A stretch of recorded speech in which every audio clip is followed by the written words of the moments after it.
Hello friends, आइए देखते हैं एमपीपीसीएस 2008 के क्वेश्चंस जो एग्ज़ाम हुआ था 2009 में।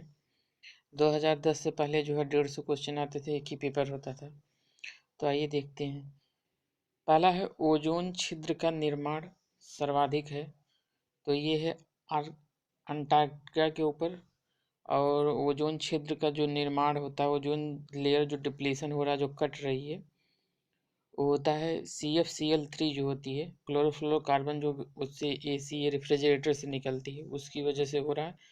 और जो ओजोन लेयर का काम क्या होता है, जो परावैंगनी किरणें होती हैं, जो स्किन कैंसर और अदर बीमारियों को बनाती हैं, क्रिएट करती हैं, उनको जो है रोकती है पृथ्वी पे आने से, सूर्य से जो निकलती है।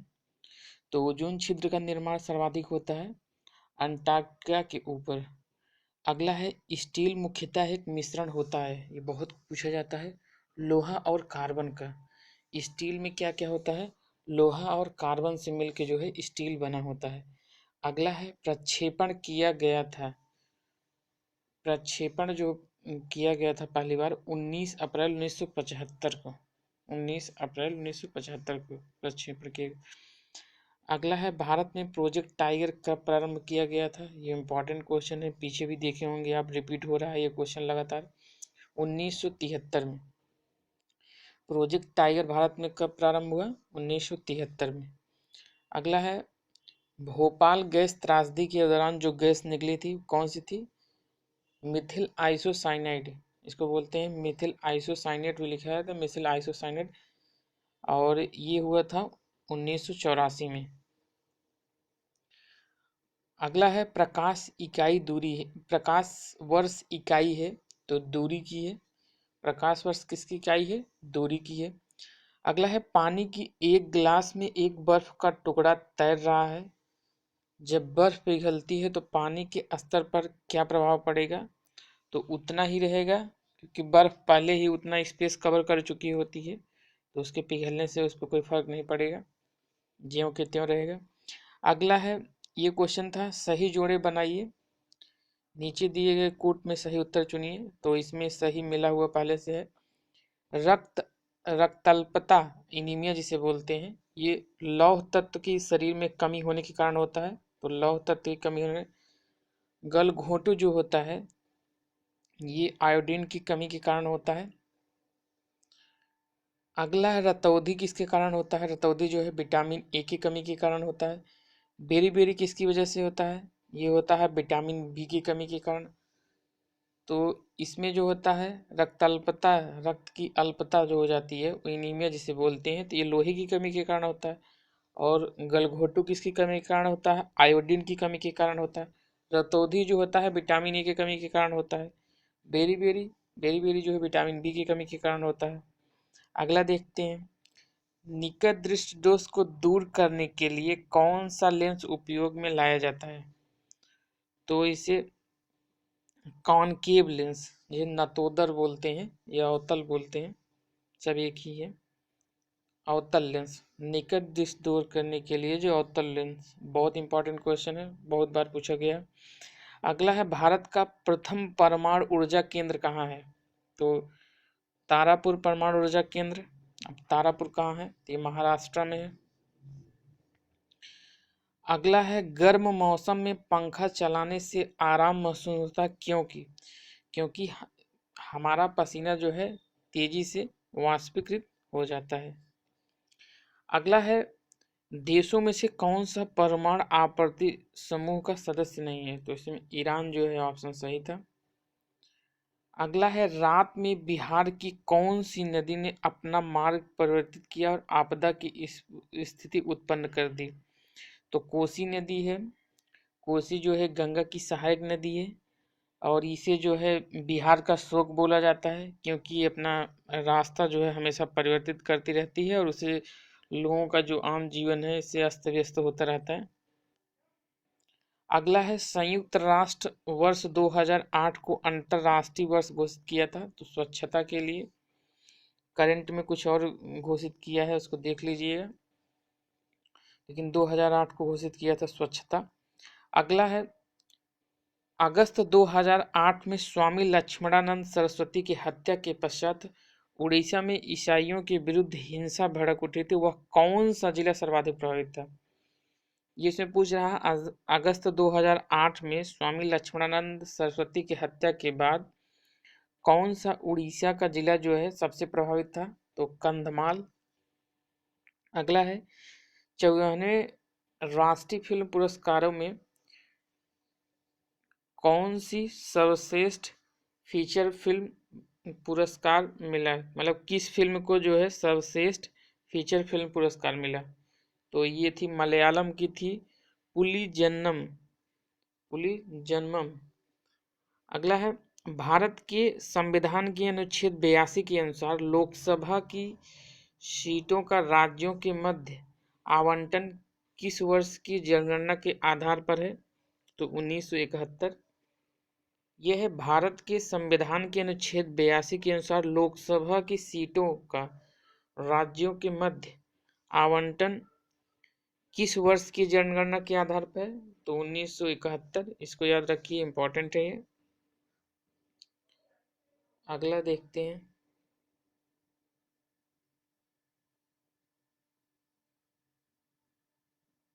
अगला है अगस्त 2008 नेहरू द्वारा जॉर्जिया के दो प्रदेशों की स्वतंत्रता को मान्य किया गया था। यह दो प्रदेश हैं दक्षिण ओसेतिया व अबखाजिया।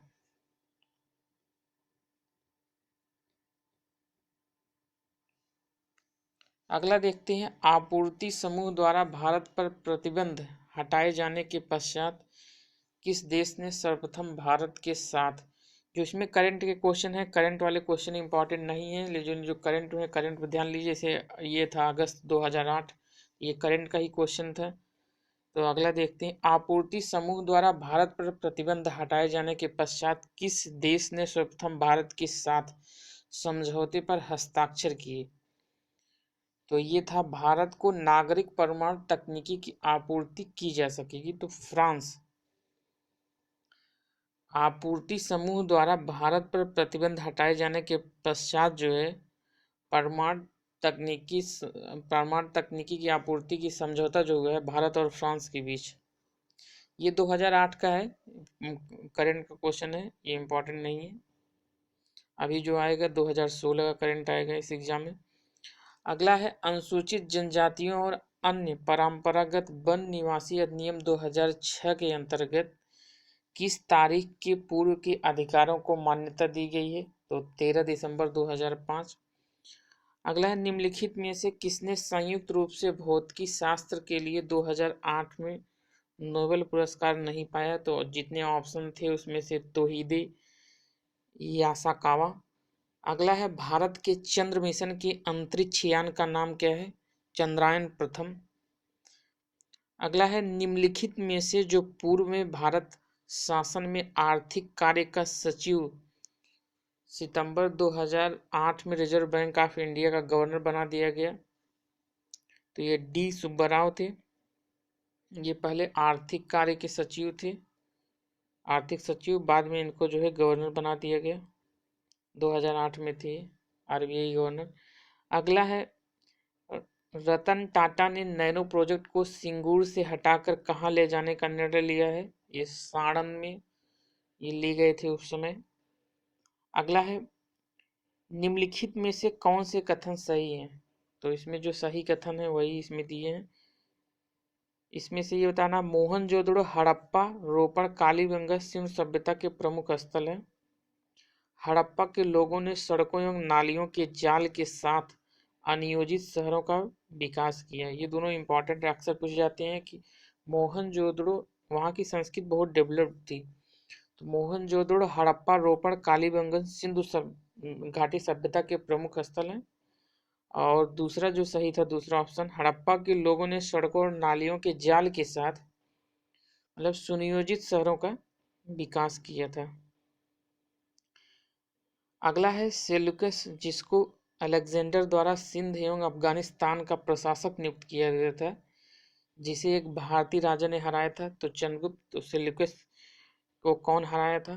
तो सेल्यूकस निकेटर को जो है चंद्रगुप्त ने हराया था,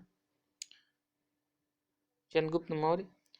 अगला है ईस्ट इंडिया कंपनी के किस गवर्नर को औरंगजेब द्वारा भारत से निष्कासित किया गया था? सर जॉन चाइल्ड को।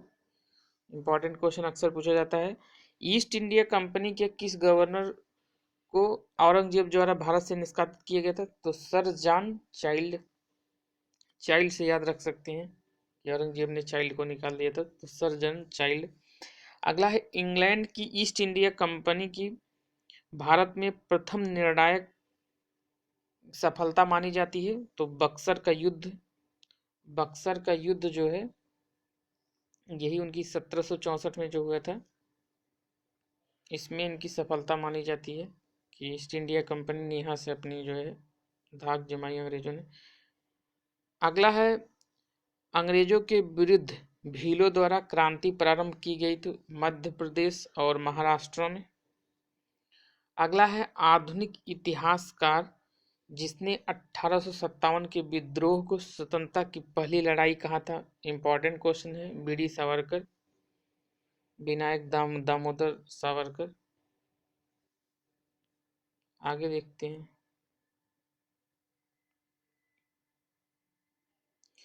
अगला है बाल गंगाधर तिलक द्वारा राष्ट्रीयता को बढ़ावा देने हेतु अखबार निकाला गया था? तो केसरी अखबार था।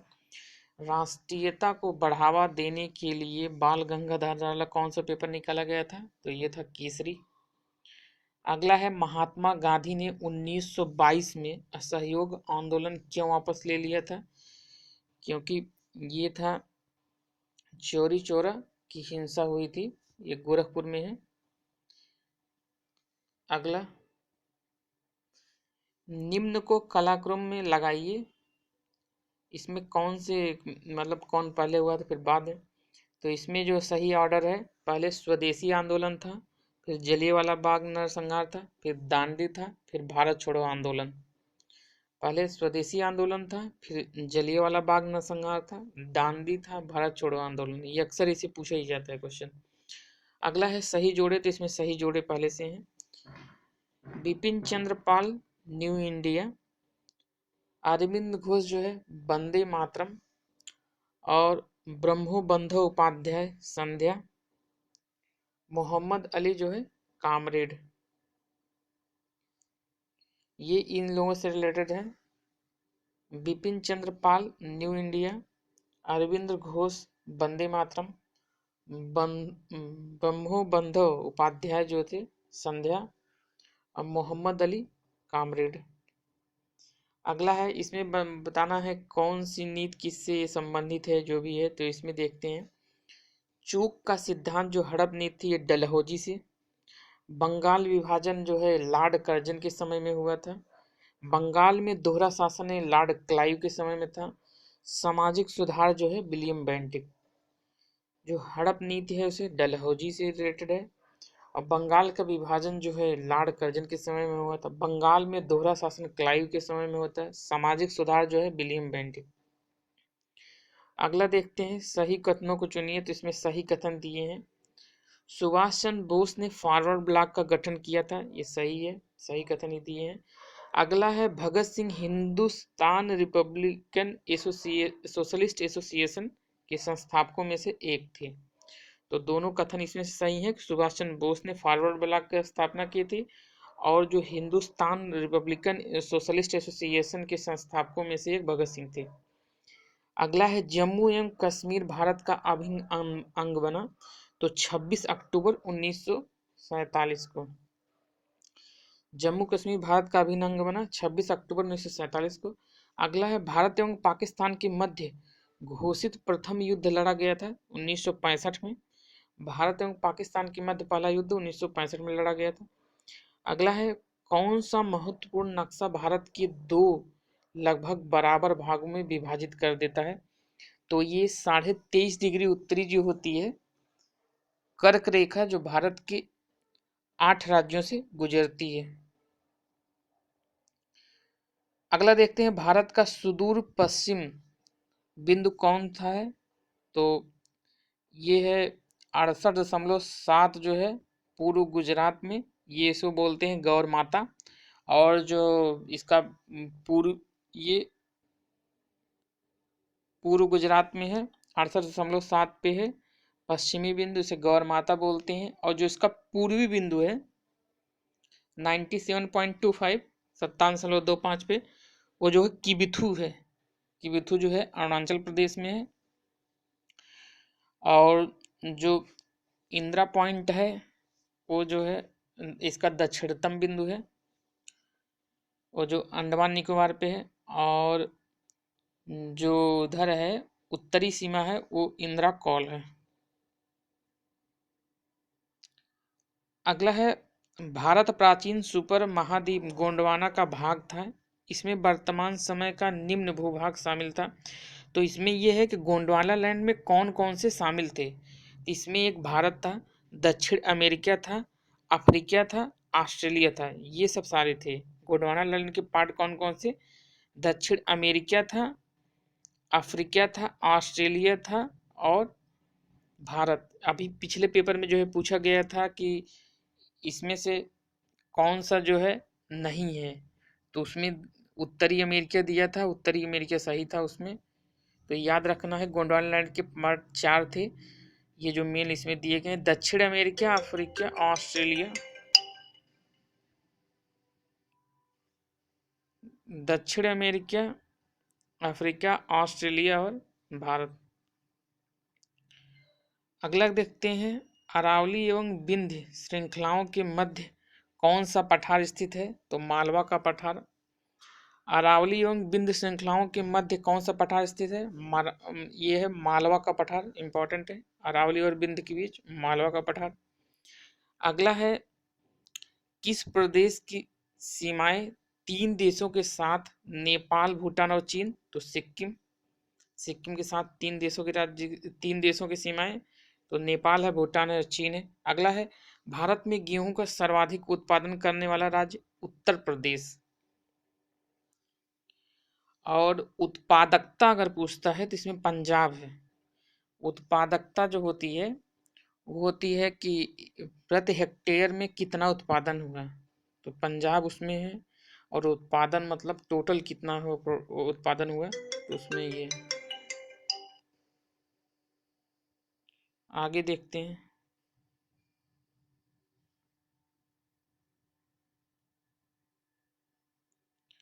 भारत में तंबाकू का सर्वाधिक उत्पादन करने वाला राज्य कौन है? आंध्र प्रदेश। भारत में तंबाकू का सर्वाधिक उत्पादन करने वाला राज्य कौन है? आंध्र प्रदेश है।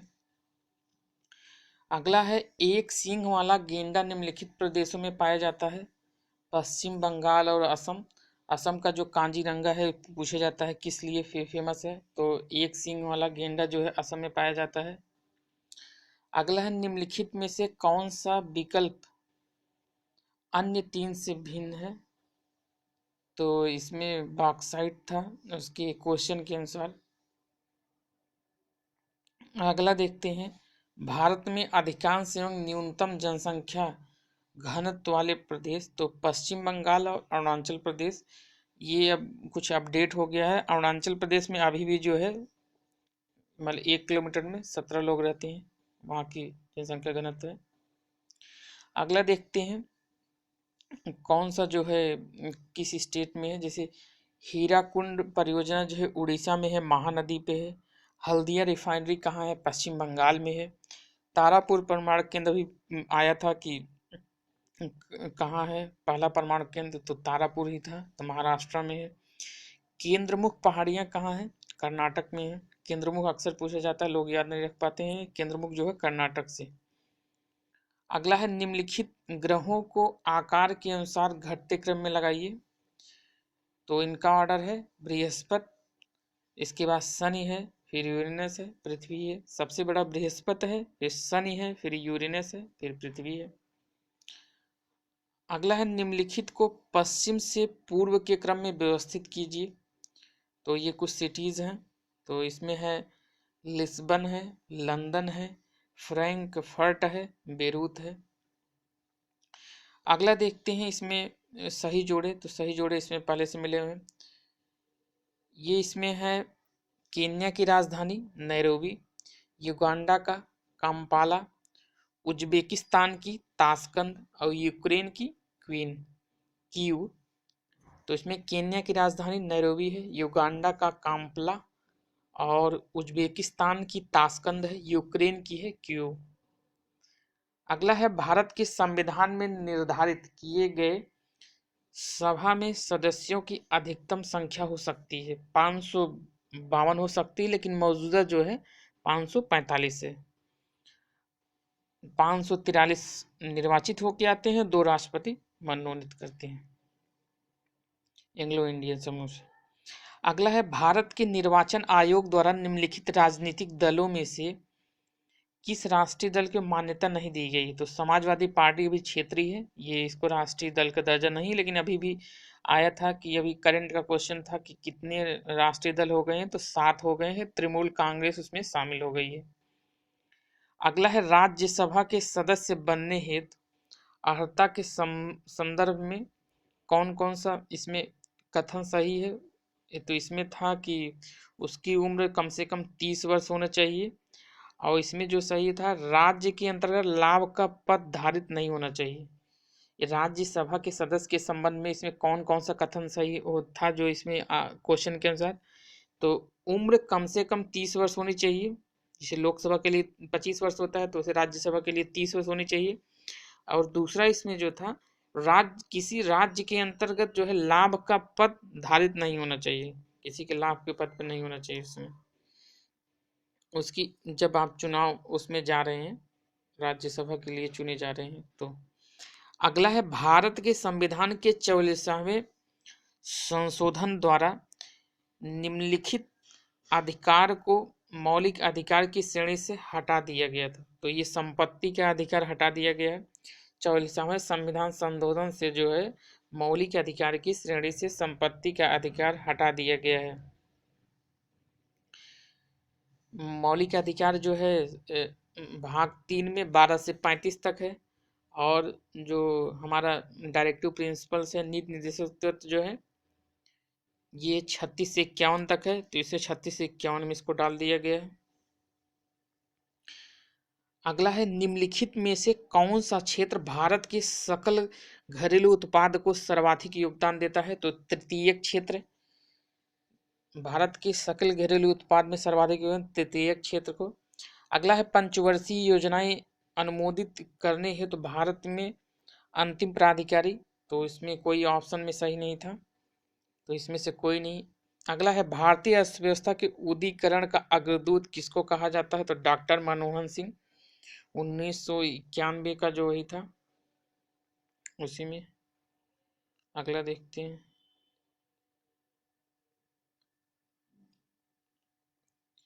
ये है हरित सूचकांक किसके द्वारा विकसित किया गया था? तो संयुक्त राष्ट्र पर्यावरण कार्यक्रम। हरित सूचकांक किससे संबंधित ऐसे पूछा जाता है? संयुक्त राष्ट्र पर्यावरण कार्यक्रम। अगला है सार्वजनिक वितरण प्रणाली का लक्ष्य क्या है? ये गरीबों को खाद्य सुरक्षा उपलब्ध कराना, जमाखोरी एवं कालाबाजारी रोकना तथा व्यापारियों द्वारा अधिक मूल्य लिए जाने से रोकना है। तो इसमें सार्वजनिक वितरण प्रणाली में क्या था?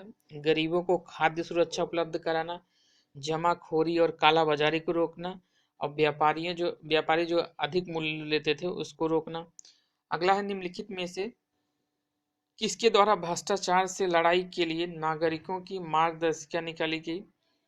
तो केंद्रीय सतर्कता आयोग द्वारा। किसके द्वारा, कौन सी एजेंसी है जो भ्रष्टाचार से लड़ाई के लिए नागरिकों की मार्गदर्शिका निकाली गई? तो केंद्रीय सतर्कता आयोग द्वारा। अगला निम्नलिखित में से कौन सा मानव विकास सूचकांक में शामिल नहीं है? तो सामाजिक असमानता।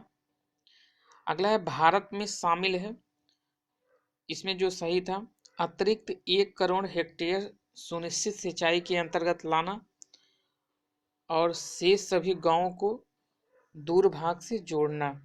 भारत निर्माण में क्या था, इसमें क्या करना है? 1 करोड़ हेक्टेयर सुनिश्चित सिंचाई के अंतर्गत लाना है, और गांव को जो है, जो दूर गांव है उनको जो है जो सड़कों से हाईवे से जोड़ना है। अगला है भारत की 11वीं पंचवर्षीय योजना का आकार क्या है? तो 36,44,718 करोड़ रुपए। भारत की 11वीं पंचवर्षीय योजना का आकार क्या है? 36,44,718 करोड़। अगला देखते हैं, सही कथन चुनिए। तो इसमें था कि बीजिंग ओलंपिक में अभिनव बिंद्रा ने 10 मीटर राइफल शूटिंग में स्वर्ण पदक जीता था। ये देखिए कई बार रिपीट हो चुका है क्वेश्चन। अगला, हॉकी के इस महान खिलाड़ी ने 1932-1936 ओलंपिक में भारत की ओर से ढेर सारे गोल, लगभग 24 गोल की। उनके जन्म शताब्दी 8 सितंबर 2008 को मनाने हेतु मीडिया में मांग उठी थी। उन्होंने अपना अंतिम जीवन ग्वालियर में व्यतीत किया। तो उन्हें कैप्टन रूप सिंह थे। कैप्टन रूप सिंह जो है ओलंपिक 1932-1936 में भाग लिए थे। ग्वालियर के रहने वाले थे और ये 24 गोल किए थे टोटल। इनकी जन्म शताब्दी 8 सितंबर 2008 को मीडिया वालों ने मांग की थी कुछ स्पेशल डे के रूप में मनाने के लिए। तो ये कैप्टन रूप सिंह थे। अगला है, वीरेंद्र सहवाग ने टेस्ट क्रिकेट में अपना दोहरा तीसरा शतक बनाया। वह इतिहास में ऐसा करने वाले मात्र तीसरे खिलाड़ी हैं। अन्य दो खिलाड़ी कौन है? एक डॉन ब्रेडमैन और एक ब्रायन लारा, और तीसरे जो है वीरेंद्र सहवाग। अगला है, निम्नलिखित में से किसने पिछले वर्ष 2008 राजीव गांधी खेल पुरस्कार पाया? तो महेंद्र सिंह धोनी। उसके बाद से विराट कोहली और सानिया मिर्जा को मिल चुका है। करंट में इसको अपडेट कर लीजिएगा। अगला है, और इसमें जो है राजीव गांधी अभी 2016 में फिर मिला है 3 या 4 लोगों को, उसको अपडेट कर लीजिए। अगला है, बीजिंग ओलंपिक के संदर्भ में निम्न कथनों पर विचार कीजिए और नीचे दिए गए सही उत्तर को बताइए। तो बीजिंग ओलंपिक से संबंधित कौन से सही है इसमें? तो माइकल फिलिप्स ने 8 स्वर्ण पदक जीते। उसेन बोल्ट ने 900 मीटर और 200 मीटर में सबसे तेज व्यक्ति बने स्वर्ण पदक जीत के। यही उस समय का था। अब लंदन ओलंपिक्स का पूछेगा, उसको देख लीजिएगा। अगला है, बेंगलुरु में सितंबर 2008 में ONGC IBSF बिलियर्ड्स चैंपियन किसने जीती? तो पंकज आडवाणी। शायद ये लास्ट टाइम 2016 में भी यही जीती हैं, अपडेट कर लीजिए। अगला है, US ओपन 2008 में मिश्रित युगल किसने जीता? तो लिएंडर पेस और कारा ब्लैक ने जीता था। अभी 2000 जो हुआ है ऑस्ट्रेलियन ओपन, उसका देख लीजिए 2017 में और 2016 में जो चारों ग्रैंड स्लैम हुए। अगला है, वर्ष 2007 में गुवाहाटी में 33वें राष्ट्रीय खेलों में मध्य प्रदेश में रिकॉर्ड संख्या में पदक जीती। तो मध्य प्रदेश में सर्वाधिक स्वर्ण पदक जीते। वर्ष 2007 में गुवाहाटी में 33वें राष्ट्रीय खेलों में मध्य प्रदेश में रिकॉर्ड संख्या में पदक जीते। किस खेल में मध्य प्रदेश में सर्वाधिक पदक जीते? तो कराटे में जो है 2007 में जो गुवाहाटी में 33वां राष्ट्रीय खेल हुआ था, उसमें जो है कराटे में सबसे ज्यादा पदक मध्य प्रदेश ने जीते थे। मध्य प्रदेश से संबंधित पूछ रहा है, आगे देखते हैं। अगला है, निम्न में से कौन सा पुरस्कार मध्य प्रदेश सरकार द्वारा खिलाड़ियों को दिया जाता है? तो विक्रम पुरस्कार इंपॉर्टेंट है। निम्न में से कौन सा पुरस्कार मध्य प्रदेश सरकार द्वारा खिलाड़ियों को दिया जाता है? तो विक्रम पुरस्कार। अगला है, यह कौन सी तैराकी से शैली नहीं है? तो फ्रंट स्ट्रोक जो है कुछ नहीं होता है इसमें, तैराकी संबंधित। अगला है, अगस्त 2008 में AFC चैलेंज फुटबॉल चैंपियनशिप किसने जीती थी? तो भारत में। तो उस समय का करंट था, इस समय का अपडेट कर लिए। अगला है, इलो रेंटिंग में 2600 पार करने वाली पहली भारतीय महिला शतरंज खिलाड़ी कौन है? तो कोनेरू हम्पी। यह भी पूछ सकता है, इलो रेटिंग में 2600 पार करने वाली भारतीय महिला शतरंज खिलाड़ी कौन थी? कोनेरू हम्पी। अगला है, सितंबर 2008 में दूसरी all star Asian athletics championship कहाँ आयोजित की गई थी? तो भोपाल में। 2008 की बात कर रहा है। अगला है, मध्य प्रदेश के निम्नलिखित क्रिकेटरों में से किसने भारत की ओर से टेस्ट मैच नहीं खेला है? तो अमय खुरासिया जो थे, ये भारत की तरफ से एक भी टेस्ट नहीं खेले थे। अगला है, वर्ष 2008 में मध्य प्रदेश के 2 नए जिले गठित किए गए थे। तो सिंगरौली और अलीराजपुर। सिंगरौली और अलीराजपुर, ये भी पूछा जा सकता है। अब इसमें है कि निम्नलिखित में से कौन सा शहर भारतीय स्थानीय मानक समय के निकट है, तो इसमें रीवा था। अगला है निम्नलिखित राष्ट्रीय राजमार्गों में किसकी लंबाई मध्य प्रदेश में सर्वाधिक है, तो NH3 जो है आगरा ग्वालियर देवास मुंबई, ये जो है इसका एरिया जो है मध्य प्रदेश में सबसे ज़्यादा है।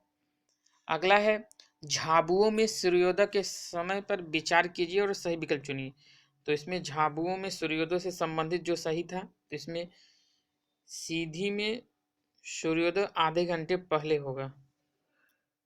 इसमें जो ऑप्शन था उसी के अनुसार ये सही था। अगला है सही जोड़े बनाइए, तो सही जोड़े इसमें कौन थे, इसमें जो था इसमें सही जोड़े सब है। छिंदवाड़ा जो है भरिया से संबंधित था, मांडला जो है गोंड से, ये झबुआ जो है भील से, शिवपुरी जो है सहरिया से। ये जनजाति हैं, उनके क्षेत्र दिए गए थे। छिंदवाड़ा में कौन सी जनजाति है, भारिया। मांडला में कौन सी है, गोंड है। झाबुआ में कौन सी है, भील है।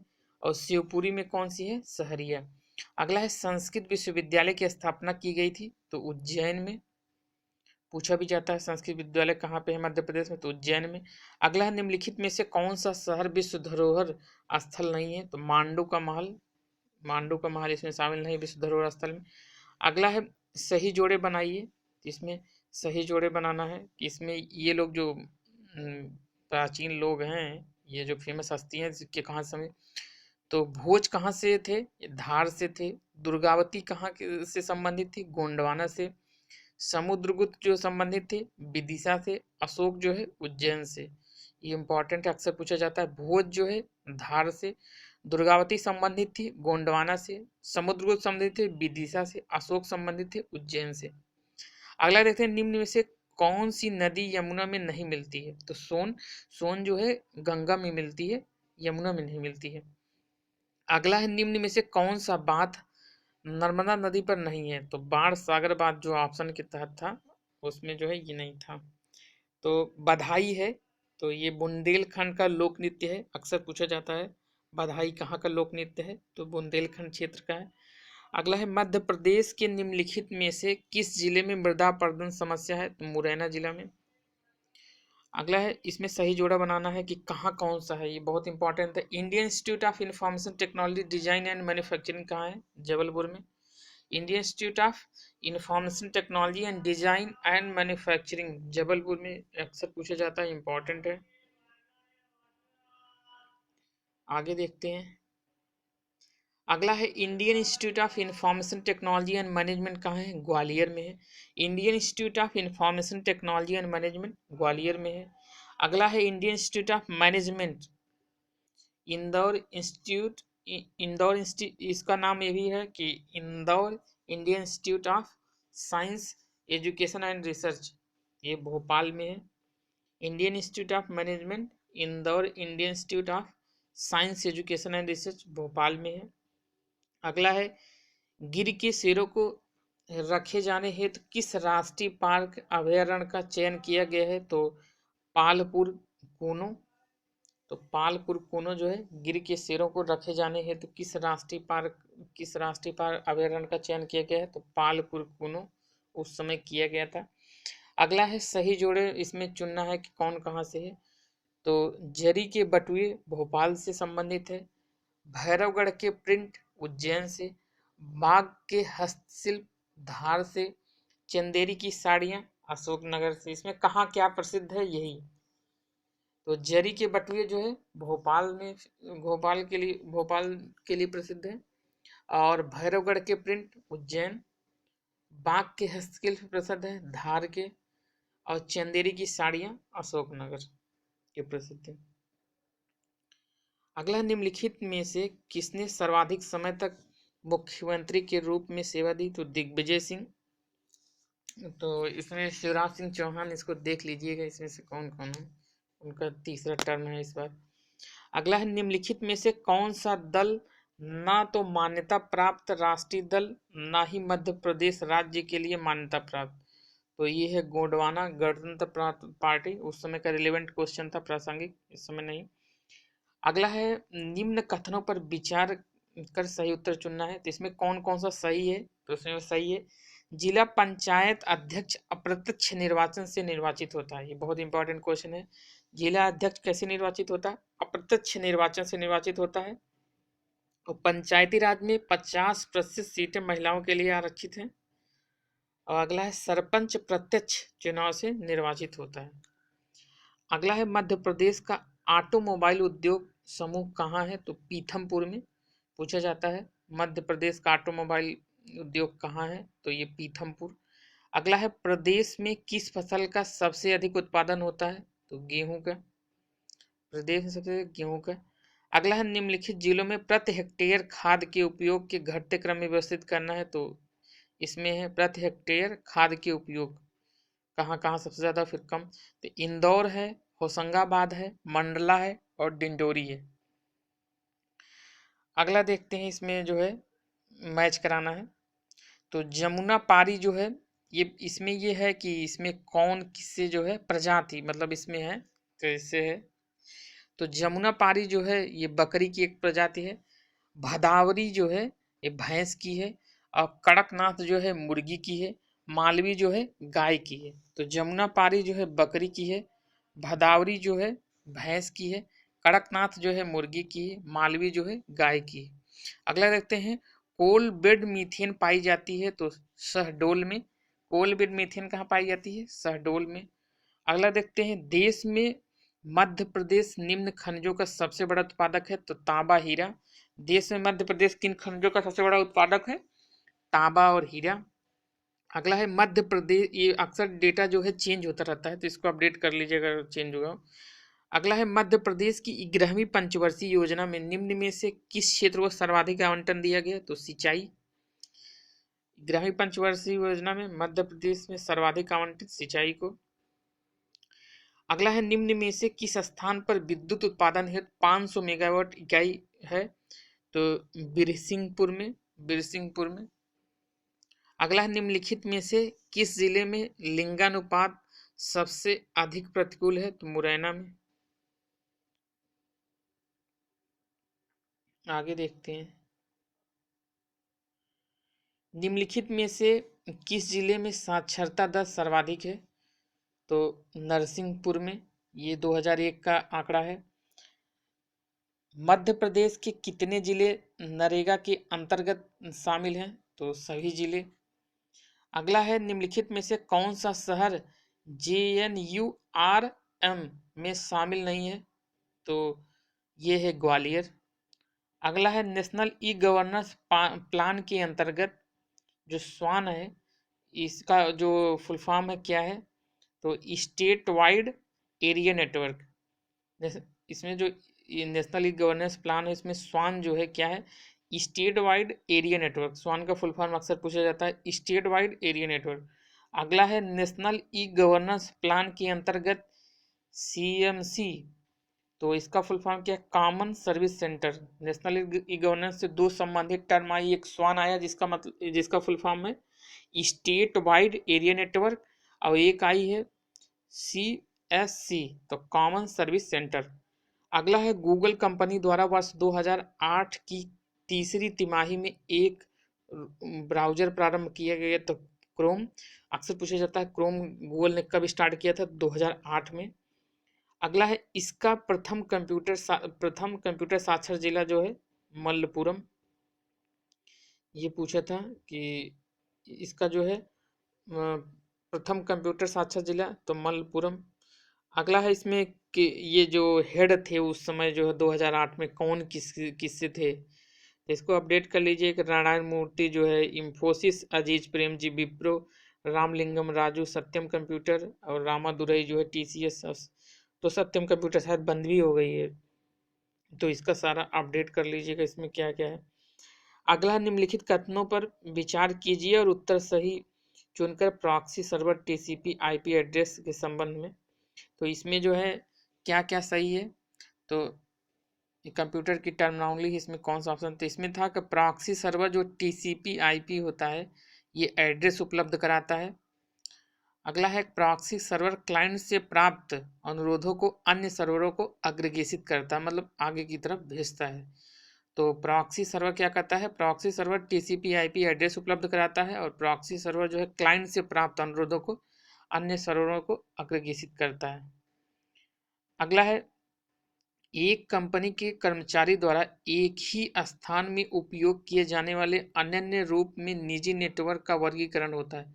तो लोकल एरिया नेटवर्क यही पूछ रहा है ये क्वेश्चन को, इसलिए लैंग्वेज केवल बढ़ी है इसमें कि इसमें लोकल एरिया नेटवर्क मतलब एक क्षेत्र में रह के कैसे यूज करते हैं। तो एक कंपनी के कर्मचारी द्वारा एक ही स्थान में, जैसे एक रूम में बैठे हैं बहुत सारे कंप्यूटर, तो लोकल एरिया नेटवर्क के तहत आएंगे। अगला है, एक डेटाबेस में फील्ड होती है, संबंधित रिकॉर्ड का समूह होता है जो उसमें सेव होता है डेटा, वो एक जो रिकॉर्ड होता है वो डेटाबेस में फील्ड की तरह सेव होता है, फील्ड में सारे डेटा जो है डेटाबेस में सेव होता है। अगला है, 10 लाख बाइट्स लगभग होती है, तो 1 मेगाबाइट अक्सर पूछा जाता है, 10 लाख बाइट्स होती हैं 1 मेगाबाइट। अगला है, सिग्नल की शक्ति कम किए बिना नेटवर्क की लंबाई बढ़ाने के लिए हम प्रयोग करते हैं राउटर। राउटर क्या करती है, ये नेटवर्क की लंबाई बढ़ा देती है, सिग्नल की शक्ति जो है बिना कम किए। तो सिग्नल की शक्ति कम किए बिना नेटवर्क की लंबाई बढ़ाने के लिए हम उपयोग करते हैं तो राउटर। अगला है, यदि किसी के डोमेन नेम के आखिरी में ईडीयू है तो यह जो है ईडीयू क्या होता है, edu.us। तो ईडीयू मतलब होता है एजुकेशन और यूएस मतलब होता है यूनाइटेड स्टेट, तो इसका मतलब है अमेरिका में एक शैक्षणिक संस्थान। जैसे edu.in हो जाता है तो एजुकेशन डॉट इंडिया इसका मतलब, तो ऐसे edu.us मतलब होता है एजुकेशन यूनाइटेड स्टेट। अगला है, वर्ड प्रोसेसर स्प्रेडशीट उदाहरण है, तो एप्लीकेशन सॉफ्टवेयर के पीछे भी ये पूछा गया था कि वर्ड प्रोसेसर स्प्रेडशीट उदाहरण है एप्लीकेशन सॉफ्टवेयर का। अगला, निम्नलिखित में से कौन आउटपुट युक्ति नहीं है, तो डिजिटल कैमरा जो है आउटपुट युक्ति नहीं है, डिजिटल कैमरा जो है ये लेता है मतलब इनपुट का काम करता है। अगला है, व्यापक पैमाने पर लोगों का ध्यान आकर्षित करने वाले कंप्यूटर वायरसों में से एक की डिजाइन MS डॉस को 6 मार्च 1992 को संक्रमित करने के लिए की गई वायरस का नाम। तो माइकल एंजेलो जो था ये कंप्यूटर वायरस था, MS डॉस को इस संक्रमित कर दिया था ये इसमें देख क्वेश्चन, इसको देख लेते हैं फिर से। व्यापक पैमाने पर लोगों को ध्यान आकर्षित करने वाले कंप्यूटर वायरसों में से एक की डिजाइन MS डॉस को 6 मार्च 1992 को संक्रमित करने के लिए की गई थी, वायरस का नाम। तो मतलब इसमें है MS डॉस को खराब करने के लिए, वो किसी कोई सॉफ्टवेयर हो या किसी का कंप्यूटर डैमेज करना हो, वायरस उसमें डाल दीजिए। तो MS डॉस को जो है 1992 में खराब करने के लिए माइकल एंजेलो वायरस क्या होता है, एक प्रोग्राम होता है, ये क्या करता है, ये डुप्लीकेसी क्रिएट करता है, वही उसी की फाइल जो है बार बार क्रिएट करता रहेगा, तो उसकी मेमोरी फुल हो जाएगी तो कोई सिस्टम काम नहीं करता सही। अगला है अभिकथन, इसमें कथन दिया है, कारण दिया है, भारत में विद्युत वितरण कंपनी विद्युत खपत की गणना किलोबाइट प्रति घंटे में करती है। और अगला है इसमें, और कारण है विद्युत प्रणाली 60 हर्ट्ज आवृत्ति पर काम करती है। इसमें क्या है, कथन सही है, कथन सही लेकिन कारण गलत है। इसमें सही क्या है, इसमें सही है, भारत में विद्युत वितरण कंपनी विद्युत खपत की गणना किलोबाइट प्रति घंटे में करती है। आगे देखते हैं, इसमें कथन कारण के कई सारे क्वेश्चन हैं, लगातार वही हैं अभी। इसमें है, एक पौधा जिसमें नाइट्रोजन की कमी है छोटे कद का विकास एवं हल्के हरे एवं पीले रंग की पत्तियां जैसे लक्षण कर पाएगा। और इसमें है, नाइट्रोजन हरी पत्ती विकास के लिए जिम्मेदार होता है। तो इसमें जो है, इसमें दोनों कथन सही हैं, दोनों कथन एक बार सही दीजिए, देखिए इसमें जो इसका अभिकथन है उसकी व्याख्या कारण कर रहा है। इसका अभिकथन है, एक पौधा जिसमें नाइट्रोजन की कमी है वो छोटे कद का होगा और हल्के हरे एवं पीले रंग की पत्तियां जैसे लक्षण पाया जाएगा। और इसमें इसका जो कारण है कि नाइट्रोजन हरी पत्तियों के विकास के लिए जिम्मेदार होता है। तो इसमें यही है कि अगर नाइट्रोजन की कमी है तो पौधे का विकास नहीं होगा और उसकी पत्तियां जो होंगी पूरा हरी नहीं होंगी, उसमें पीला रंग आ जाएगा, उनका कद जो है छोटा रहेगा। और ये नाइट्रोजन क्या करता है, ये हरी पत्तियों और उनके विकास के लिए जिम्मेदार होता है। अब अगला है कि अभिकथन है, ठंडे किए गए सीमेंट के क्लीनर्स में जिप्सम मिलाया जाता है। जिप्सम सीमेंट के सेट होने के समय को तेज करता है। तो इसमें क्या है, इसमें यही है कि जो सीमेंट होता है, सीमेंट को जो है वो टाइट करने के लिए, उसे तेज करने के लिए जो है जिप्सम, जिप्सम का काम इतना ही होता है कि उसको टाइट करने के लिए। अगला है अभिकथन, AB रक्त समूह के लोग सार्वभौमिक प्राप्तकर्ता होते हैं। कारण है रक्त समूह लाल रक्त कोशिकाओं में कोई एंटीजन नहीं होता है, इसलिए अन्य किसी रक्त समूह के साथ समूहन नहीं होता है। इसमें केवल यही सही है कि AB रक्त समूह जो है सार्वभौमिक प्राप्तकर्ता होता है, ये किसी से भी ले सकता है। AB जो होता है इसको बोलते हैं सर्वग्राही। अगला देखते हैं, हवा के पैटर्न दक्षिणी गोलार्ध में घड़ी की सुई की दिशा में और उत्तरी गोलार्ध में घड़ी की सुई की विपरीत दिशा में। इसका कारण है उत्तरी एवं दक्षिणी गोलार्ध में हवा के पैटर्न कोरियोलोसिस प्रभाव से निश्चित होते हैं। तो ये दोनों सही हैं। तो इसमें क्या है, हवा का पैटर्न जो होता है दक्षिणी गोलार्ध में घड़ी की सुई की दिशा में होता है। पृथ्वी जो है दो भागों में विभाजित है, एक दक्षिणी गोलार्ध और उत्तरी गोलार्ध में। तो हवा का पैटर्न तो दक्षिणी गोलार्ध में होता है, घड़ी की सुई की दिशा में होता है क्लॉकवाइज, और जो उत्तरी गोलार्ध में होता है वो घड़ी की विपरीत दिशा में एंटी क्लॉकवाइज होता है। लेकिन उसका रीजन क्या है, उसका जो ये होता है कोरियोलोसिस प्रभाव के कारण ये होता है। अगला है अभिकथन, 1928 में लाहौर में लाला लाजपत राय के नेतृत्व में साइमन कमीशन का विरोध आयोजित किया गया था। सही है, साइमन कमीशन में एक भी भारतीय सदस्य नहीं था, ये भी सही है।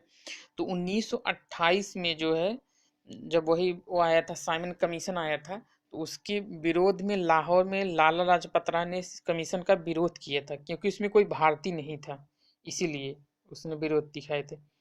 अगला है अभिकथन है, मध्य प्रदेश में प्रति व्यक्ति उत्पादन राष्ट्रीय औसत से कम है। मध्य प्रदेश में खाद्यान्न की उत्पादकता राष्ट्रीय औसत से कम है। तो ये जो मध्य प्रदेश में प्रति व्यक्ति उत्पादन राष्ट्रीय औसत से कम है, ये गलत है। और मध्य प्रदेश में खाद्यान्न की उत्पादकता राष्ट्रीय औसत से कम है, ये सही है। अगला है, ये कॉन्स्टिट्यूशन से रिलेटेड है। अभिकथन जो है ये जो दिया है, संविधान मूलतः संघात्मक स्वरूप का है। उसका कारण है 352 में राज्य में संवैधानिक तंत्र की विफलता की दशा के प्रावधान है। तो इसमें जो है कारण गलत है, इसमें वो 356 से होता है। और इसमें जो है ये संविधान मूलतः संघात्मक स्वरूप है। संविधान जो है संविधान कैसा है, ये है संघात्मक स्वरूप है। ये अक्सर रहता है कि संविधान मूलतः कैसा है, संघात्मक स्वरूप का है संविधान। अगला है अभिकथन है, अभिकथन है लेहमन ब्रदर्स यूएस की एक निवेश बैंकिंग कंपनी सितंबर 2008 में दिवालियापन संरक्षण अध्याय 11 दायर की। कारण है सब प्राइम लेंडिंग उत्तम से कम उधार वित्तीय संकट के मुख्य कारणों में से एक थी। तो इसका उत्तर है, देख लेते हैं इसमें क्या कथन। इसमें दोनों सही हैं, लेकिन ये करंट का क्वेश्चन है तो इसको करंट आधारित है। ये उसी समय का है कि लेहमन ब्रदर्स यूएस की एक निवेश कंपनी ने सितंबर 2008 में दिवालिया संरक्षण अध्याय 11 दायर की थी, और इसका जो रीजन था सब प्राइम लेंडिंग वित्तीय संकट के मुख्य कारणों में से एक थी। इसको देख लीजिएगा, जो कथन कारक के जितने क्वेश्चन है उसको ध्यान से पढ़ के ध्यान से करिए, इसको देख लीजिए फिर से अच्छे से। अगला है, इसमें कथन है, सर्न जो है European Organization for Nuclear Research, विश्व में कणीय भौतिक शास्त्र की सबसे बड़ी प्रयोगशाला है। ये सही है। और उपर्युक्त संगठन के अस्तित्व में आने के 2 वर्ष पूर्व स्थापित प्रावधिक निकाय के नाम का फ्रेंच संक्षिप्तीकरण है। तो ये दोनों सही हैं। सर्न का फुल फॉर्म बहुत बार पूछा गया है कि European Organization for Nuclear Research. ये क्या है? विश्व में कणीय भौतिक शास्त्र, पार्टिकल फिजिक्स का सबसे बड़ी प्रयोगशाला है। और ये जो उपर्युक्त संगठन जो अस्तित्व में आने से 2 वर्ष पूर्व स्थापित प्रावधिक निकाय के नाम से जो ये पूछा जाता है, इसमें ये है कि सन की फुल फॉर्म पूछा जाता है। और सन क्या है? विश्व में कणीय पार्टिकल फिजिक्स की सबसे बड़ी प्रयोगशाला। और सन जो वर्ड है किस मतलब किस उसका है, इंग्लिश का है या संस्कृत का किस है? तो ये फ्रेंच का संक्षिप्तीकरण है ये। अब इस पे वीडियो पे जो है, इस पे जो सजेशन हो या कमेंट हो, इस पे दीजिए, उसको हम इम्प्रूव करेंगे। Thank you for watching. मिलते हैं अगले वीडियो में।